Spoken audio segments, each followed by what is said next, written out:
तो अब देखिए question number 13, what are enzymes and write in brief about the mechanism of enzyme catalysis. देखिए enzyme क्या होते हैं? Enzymes are complex nitrogenous organic compounds, मतलब कॉम्प्लेक्स मॉलिक्यूल्स होते हैं जिसमें नाइट्रोजन प्रेजेंट होती है, मतलब नाइट्रोजन उस मॉलिक्यूल का पार्ट होगी। तो basically enzymes are high molecular mass proteins. ठीक है, ये क्या होते हैं? These are actually protein molecule. ये प्रोटीन होते हैं जिनका मॉलिक्यूलर मास बहुत हाई होता है और पानी में ये कोलाइडल सॉल्यूशन बनाते हैं।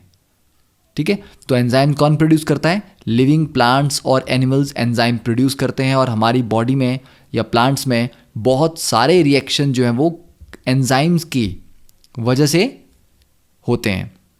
ठीक है, तो they catalyse numerous reaction in the plants and animals hence called biochemical catalyst. तो क्योंकि बायोकेमिकल रिएक्शंस को वो कैटलाइज करते हैं इसलिए उनको बायोकेमिकल कैटलिस्ट भी बोलते हैं। अब देखते हैं कि एंजाइम काम कैसे करते हैं। The mechanism of enzyme catalysis. तो होगा क्या? 2 स्टेप होंगे। पहले स्टेप में क्या है? Enzyme plus substrate. सबस्ट्रेट का मतलब होता है जो रिएक्टेंट है। ठीक है, तो एंजाइम क्योंकि एक कैटलिस्ट की तरह है तो एंजाइम के सरफेस पे एक्टिव साइट्स होती हैं। ठीक है, ऐसी जगह होती है जहाँ पर आके रिएक्टेंट का मॉलिक्यूल फिट हो जाता है। तो इट्स अ लॉक एंड की मॉडल कि जो आपका एंजाइम है, ठीक है, ये एंजाइम मान लीजिए ये है, ये की तरह यहाँ पर दिखाया गया, और जो रिएक्टेंट है, रिएक्टेंट की शेप एक पर्टिकुलर तरीके से है, एंजाइम की शेप एक पर्टिकुलर तरीके से है, और इन दोनों की शेप्स एक दूसरे में फिट होने वाली हैं। तो ये लॉक एंड की मॉडल जो है कि एंजाइम जब सबस्ट्रेट के साथ कांटेक्ट में आएगा तो सबस्ट्रेट इस सरफेस के ऊपर एग्जैक्टली फिट हो जाएगा। तो यहाँ पर दोनों फिट हो गए तो ये बन गया एंजाइम सबस्ट्रेट कॉम्प्लेक्स या एक्टिवेटेड कॉम्प्लेक्स। उसके बाद अब ये जो एंजाइम है ये सबस्ट्रेट के साथ मतलब रिएक्टेंट के साथ कांटेक्ट में आ गया। अब ये रिएक्शन को कैटालाइज करेगा। तो ये जो सबस्ट्रेट है अब ये मतलब जो रिएक्टेंट है ये कन्वर्ट होगा प्रोडक्ट में। तो जब वो प्रोडक्ट में कन्वर्ट होगा, मान लीजिए ये जो भी प्रोडक्ट बनता है चाहे ये टूटे या जो मर्जी बने, पर ये धीरे धीरे प्रोडक्ट में कन्वर्ट होगा। जब प्रोडक्ट में कन्वर्ट हो जाएगा तो फाइनली ये एंजाइम को छोड़ देगा और बाहर निकल जाएगा। ठीक है, तो यहाँ पर ये प्रोडक्ट बन के अलग हो गया, एंजाइम फिर एज इट इज़ रह गया। अब ये एंजाइम एक और रिएक्टेंट के साथ कंबाइन करेगा। तो मतलब एंजाइम क्योंकि कैटलिस्ट है तो ज़्यादा अमाउंट में हमें नहीं चाहिए। तो ये आपने स्टेप लिखना है कि first step is binding of enzyme to substrate या reactant to form an activated complex. तो E plus S gives you ES। ठीक है, ये जो साइन है this is the sign of activated complex या ट्रांजिशन स्टेट। फिर उसके बाद ये जो एक्टिवेटेड कॉम्प्लेक्स बनता है ये टूटता है और टूट के प्रोडक्ट जो बन चुका है वो अलग हो जाएगा और एंजाइम अलग हो जाएगा। तो दिस इज द मैकेनिज्म आप लिख सकते हैं और आपको डायग्राम भी ये ड्रॉ करना है लॉक एंड की मैकेनिज्म। और ये एक टेबल है एनसीईआरटी में जो डायरेक्टली आपको याद भी करना है कि कौन सा एंजाइम कहाँ से मिलता है। इन्वर्टेज ईस्ट से मिलता है और इसका काम क्या है? सुक्रोज को ग्लूकोज प्लस फ्रक्टोज में तोड़ना, ठीक है, या कन्वर्ट करना। जाइमेस भी हमें ईस्ट से मिलता है, ये ग्लूकोज को इथेनॉल और CO2 में कन्वर्ट करता है। अब ग्लूकोज से इथेनॉल का मतलब है कि यहाँ पर अल्कोहल बना रहे हैं हम। तो अल्कोहल जो प्रेपरेशन होती है कमर्शियल लेवल पे उसमें जाइमेस एंजाइम यूज़ होता है। तो ये डिफरेंट एंजाइम्स हैं, उनके रिएक्शन और सोर्स ये भी आप टेबल याद कर सकते हैं। अब देखिए next question 14th, how are colloids classified on the basis of physical state. तो देखिए ये हमने प्रीवियस क्वेश्चन में किया है। फिजिकल स्टेट के बेस पे 8 टाइप के कोलाइड बनते हैं।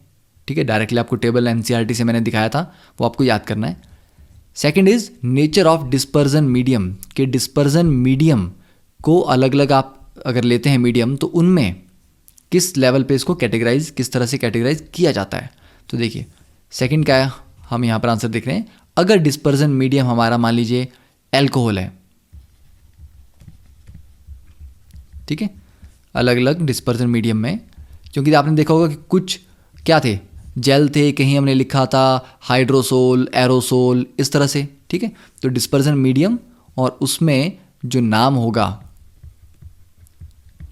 ठीक है, नेम ऑफ कोलाइडल सोल, ठीक है, नाम क्या होगा। तो डिस्पर्जन मीडियम अगर हमारा गैसेस हैं, ठीक है, कि गैसेस में कुछ डिस्पर्स हुआ है तो उसको बोलते हैं एरोसोल। देन अगर एल्कोहल में कुछ डिस्पर्स हुआ है तो हो जाएगा एल्कोसोल,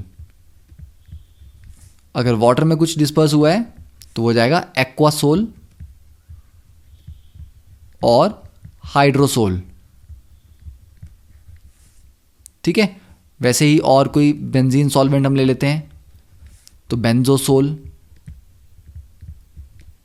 तो उस तरह से डिफरेंट डिफरेंट डिस्पर्सन मीडियम के, पर डिफरेंट बेसिकली क्या है, गैसेज एक मीडियम हुई, अल्कोहल, वाटर, बेंजीन, बेसिकली तीनों तो लिक्विड ही हैं।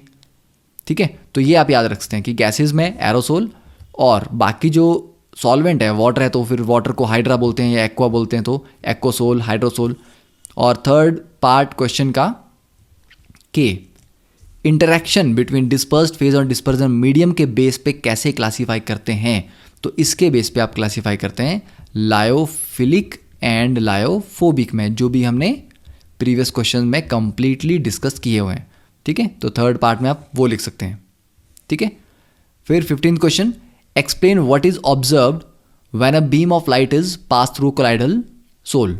देखिए, बीम ऑफ लाइट, क्योंकि कोलाइडल पार्टिकल्स का साइज रिलेटिवली बड़ा होता है, तो जब लाइट आती है तो उसकी कुछ वेवलेंथ उन बड़े बड़े पार्टिकल्स के साथ कोलाइड करके स्कैटर होती है।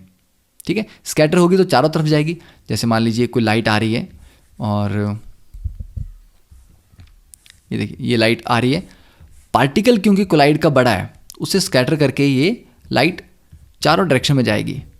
तो यहाँ पर हमने ये टॉर्च या लाइट सोर्स लिया है। अब ये जो पहला है ये ट्रू सॉल्यूशन है। ठीक है, मतलब इसमें कोलाइडल पार्टिकल्स नहीं है, इसके पार्टिकल्स बहुत ही छोटे होंगे, बारीक होंगे। ओके, तो उनके थ्रू स्कैटरिंग ऑफ लाइट नहीं होगी। तो जहाँ पर लाइट एंटर की यहाँ पर आपको ब्राइट स्पॉट दिखेगा, जहाँ लाइट बाहर निकल रही है ग्लास से यहाँ आपको ब्राइटनेस दिखेगी। बीच में लाइट कैसे ट्रैवल कर रही है ये आपको नहीं दिखेगा। पर सेकंड केस में हम देख सकते हैं कि लाइट यहाँ से एंटर की और ये पूरा पाथ जो है इल्यूमिनेटेड है। तो ये पाथ की जो इल्यूमिनेशन है क्यों है, क्योंकि लाइट उन पार्टिकल से टकरा के चारों तरफ जा रही है, तो उसकी लाइट चारों तरफ आएगी। ठीक है, तो आप इस तरफ से देखिए, यहाँ से देखें, पीछे से देखें, फ्रंट से देखें, किसी भी साइड से देखेंगे तो आपको ये ग्लो दिखेगा, मतलब path of light is visible. ठीक है, तो ये हम बोल सकते हैं कि यहाँ पर टिंडल इफेक्ट ऑब्जर्व होगा। Tyndall effect is observed due to scattering of light by colloidal particles. ठीक है, due to scattering of light by colloidal particles. अब देखिए second is electrolyte NaCl is added to hydrated ferric oxide sol. देखिए hydrated ferric oxide sol क्या होता है?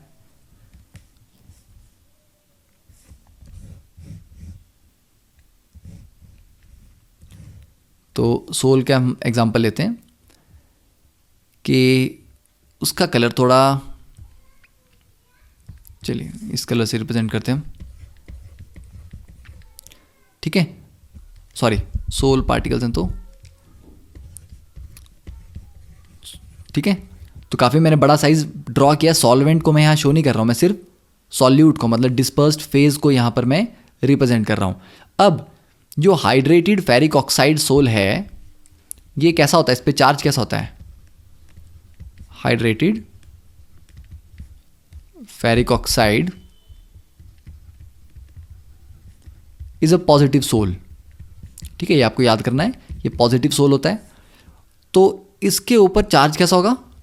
सब पे पॉजिटिव पॉजिटिव चार्ज होगा, और पॉजिटिव चार्ज की वजह से ही ये पार्टिकल आपस में कंबाइन नहीं करते, क्योंकि रिपेल करते हैं लाइक चार्जेस। इसीलिए कहा जाता है कि जो कोलाइडल पार्टिकल्स हैं उनके ऊपर कुछ चार्ज होना चाहिए अगर वो लायोफोबिक हैं, क्योंकि चार्ज की वजह से वो आपस में रिपेल करते रहेंगे और दोबारा कंबाइन करके कोगुलेट नहीं होंगे। तो ये था फेरिक ऑक्साइड सोल। अब इसमें हमने क्या किया, इसमें हमने ऐड कर दिया NaCl।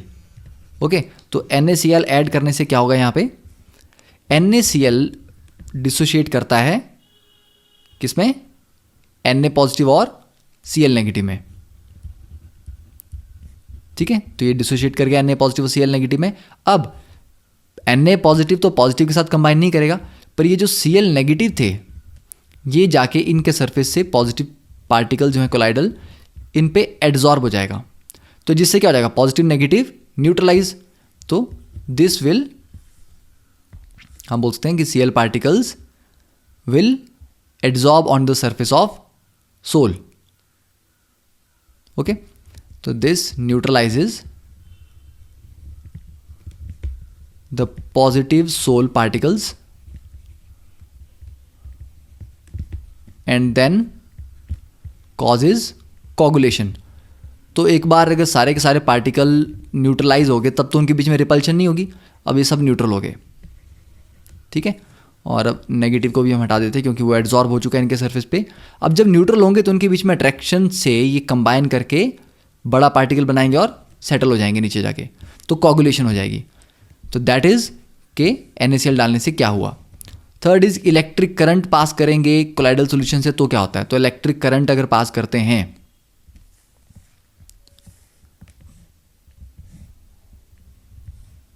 देखिए इलेक्ट्रिक करंट में क्या है, हमारे पास एक यहाँ पर इलेक्ट्रोड होगा, एक इलेक्ट्रोड यहाँ पर होगा।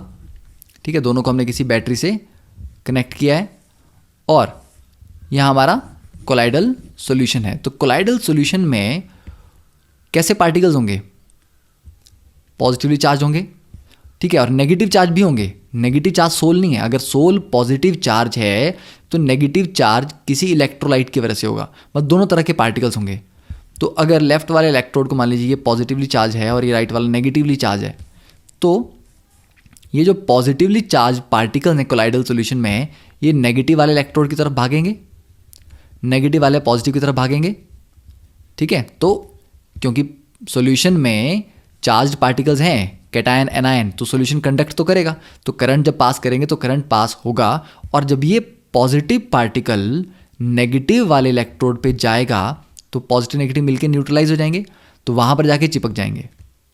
ठीक है, तो the colloidal particles they move towards the oppositely charged electrode and the moment they come in contact with the electrode they lose their charge. तो जैसे इलेक्ट्रोड के साथ कॉन्टैक्ट में आएंगे, चार्ज लूज करेंगे और कोगुलेट हो जाएंगे। Okay, so that is the answer for this question. Next question will see in the next lecture.